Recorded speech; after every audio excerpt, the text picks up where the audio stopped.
Assalamualaikum semuanya, balik lagi di channel Nay. Hari ini sesuai judulnya, Nay akan melanjutkan mengenai kecelakaan pesawat paling mengerikan di seluruh dunia part 2. Jadi langsung aja, mari kita mulai. Tapi seperti biasa, jangan lupa video ini bertujuan untuk mengedukasi bukan menginspirasi. Jadi diharapkan kebijakan penonton sekalian. Langsung aja, mari kita mulai. Jadi langsung aja, yang pertama adalah tragedi Iranian Air Force Ilyushin 76. Pada tahun 2003, Ilyushin 276 membawa anggota Garda Islam yang merupakan satuan khusus independen dari Angkatan Darat Iran. Diketahui pada saat itu mereka diberangkatkan untuk sebuah misi rahasia dan pesawat mereka tiba-tiba jatuh di Kerman, Iran. Kronologi kejadian adalah sebagai berikut. IL-76 berangkat dengan rute dari Bandara Zahedan menuju Bandara Kerman di Iran. Mereka membawa Garda Revolusi Islam untuk misi rahasia. Pesawat IL-76 yang merupakan pesawat angkut Rusia bermesin 4 kehilangan kontak dengan pengaturan lalu lintas pada pukul 17.30 waktu setempat setelah terbang dalam keadaan kondisi cuaca yang buruk. Pesawat itu menabrak pegunungan yang letaknya 800 km dari Teheran dan kejadian ini menewaskan seluruh penumpangnya. Ada spekulasi yang mengatakan bahwa kecelakaan ini kemungkinan akibat tabrakan di udara karena tingginya jumlah korban jiwa. Biasanya pesawat IL-76 ini hanya membawa kurang dari 200 penumpang. Dan muncul juga spekulasi lain yang mengatakan bahwa kemungkinan pesawat ini jatuh karena serangan teroris. Tapi akhirnya para peneliti menyimpulkan bahwa jatuhnya pesawat ini disebabkan karena pilot kehilangan kontak dengan air traffic control dan pesawat tersebut masuk ke zona cuaca yang buruk sehingga menyebabkan tewasnya 275 penumpang beserta awaknya. Selain itu ada kecelakaan pesawat American Airlines dengan flight 191 pada tahun 1979.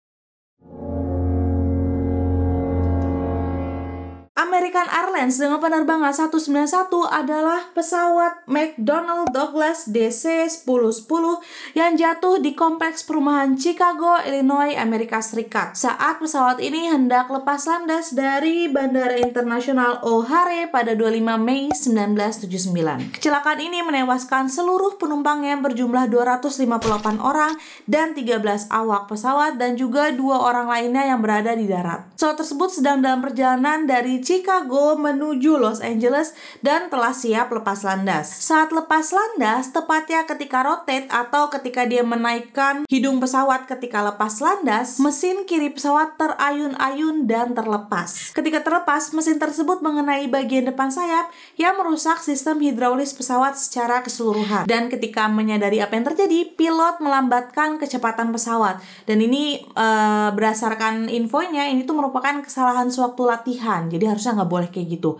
Sehingga ketika pesawat melambatkan kecepatan pesawatnya, pesawat itu melayang miring ke kiri dan jatuh di lapangan kosong dekat tempat parkir trailer di ujung landasan pesawat. Puing-puing mesin kiri pesawat ditemukan berceceran di sepanjang landasan sesaat setelah pesawat tersebut jatuh.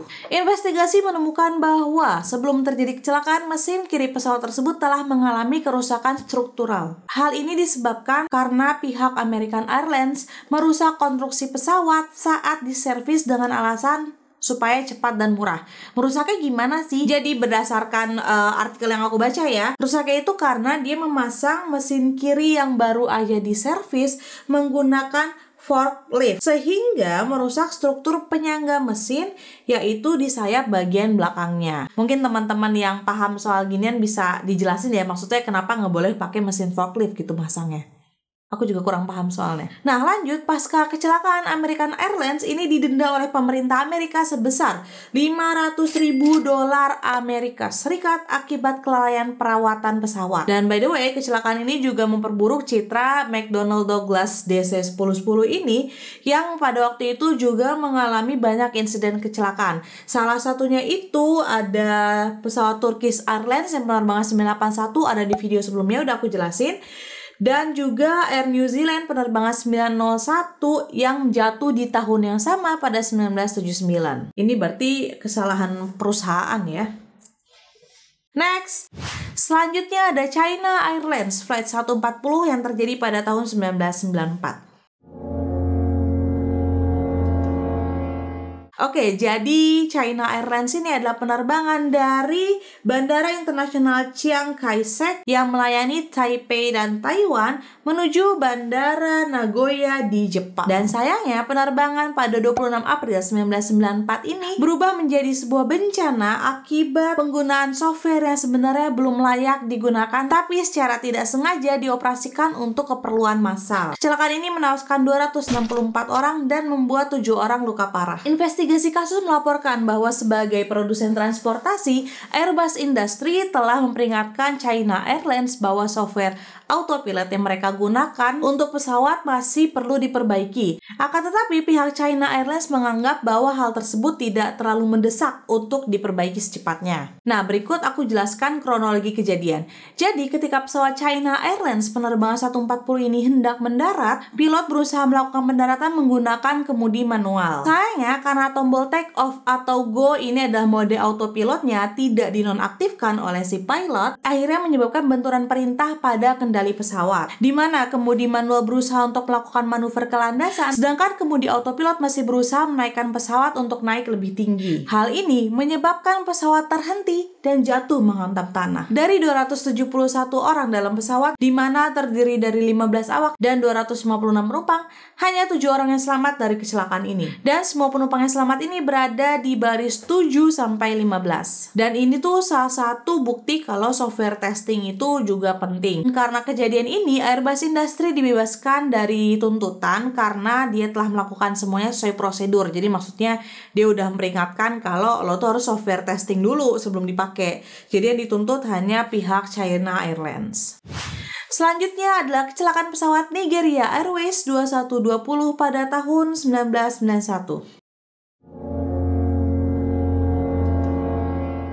Tragedi yang menimpa Nigeria Airways 2120 ini terjadi sesaat setelah pesawat lepas landas dari Bandara King Abdulaziz di Jeddah, Arab Saudi menuju Sadiq Abu Bakar III Bandara Internasional di Sokoto pada 11 Juli 1991. Pesawat ini membawa 247 penumpang dan 14 kru pesawat. Sesaat setelah take off, pilot menerima warning kebakaran roda yang menyebabkan hilangnya sistem hidrolik dan dengan cepat meminta RTB atau return to base ke bandara asal. Kebakaran yang terjadi pada mesin termasuk sistem hidroliknya ini menyebabkan pesawat kehilangan kendali. Nah, permasalahannya adalah dari mana sih api ini berasal? Nah, jadi dari hasil penyelidikan ditemukan bahwa tekanan dua roda belakang ini jauh lebih rendah dari tekanan roda yang diperbolehkan atau yang sudah distandarkan untuk lepas landas. Kru mekanik pesawat sebenarnya telah meminta nitrogen tambahan untuk ban tersebut, tapi ditolak karena kebetulan saat itu nitrogennya sedang kosong. Dan ditambah lagi, salah satu manajer dari maskapai penerbangan tersebut terbukti memaksa agar kurangnya nitrogen pada kedua ban roda tersebut tidak dipermasalahkan agar pesawat dapat take off secepatnya untuk menghindari delay, jadi supaya pesawat bisa terbang tepat waktu. Akhirnya data pemeriksaan pesawat pun dirubah agar dapat memenuhi syarat terbang. Sayangnya, kurangnya tekanan roda ini tidak diberitahukan kepada pilot. Dan diduga karena tidak tahan panas, ban ini ketika bergesekan di landasan pesawat, dia pun menyebabkan api terpercik. Dan ketika roda dimasukkan atau gear off, api pun menyebabkan kebakaran mesin termasuk menyambar sistem hidrolik pesawat. Dan pesawat ini pun akhirnya terjatuh ketika pesawat ini berusaha kembali untuk melakukan pendaratan darurat. Kejadian ini sangat tragis karena ketika ingin melakukan pendaratan darurat, api telah menjalar ke kabin. Bahkan menurut beberapa saksi, mereka dapat melihat para penumpang itu mencoba melompat dari pesawat. Tapi sayangnya tidak ada satupun penumpang yang selamat dari kejadian ini. Ini jahat banget sih, maksudnya benar-benar kayak bisa disalahin deh manajernya yang tadi minta untuk diubah hasil ceknya. Ya nggak sih? Parah. Mending delay daripada begini. Dan yang terakhir adalah Air New Zealand penerbangan 901 pada tahun 1979. Air New Zealand dengan penerbangan 901 atau yang sering juga disebut dengan kecelakaan Mount Erebus terjadi pada tanggal 28 November 1979. Ini yang tadi berkaitan dengan yang poin nomor 3 kalau nggak salah ya. Pesawat ini menabrak gunung Erebus di Antartika. By the way, ini tuh bukan pesawat komersial gitu ya. Jadi ini pesawat tamasya gitu ya. Kayak pesawat yang dikhususkan untuk penerbangan wisata ke benua Antartika. Jadi pesawat ini dijadwalkan terbang dari Auckland, Selandia Baru untuk tujuan tamasya ke Antartika dengan tujuan Bandara Udara Internasional Christchurch di Selandia Baru. Dan pesawat ini mengangkut 237 orang penumpang dan 20 orang kru pesawat. Dan berikut adalah kronologi kejadiannya. Pada tengah hari, pilot Kapten Jim Collins membawa pesawat turun di ketinggian sekitar 610 meter. Dan ini tujuannya untuk memberikan pemandangan yang lebih baik kepada penumpangnya. Karena kan yang tadi itu pesawat ini tujuannya untuk wisata.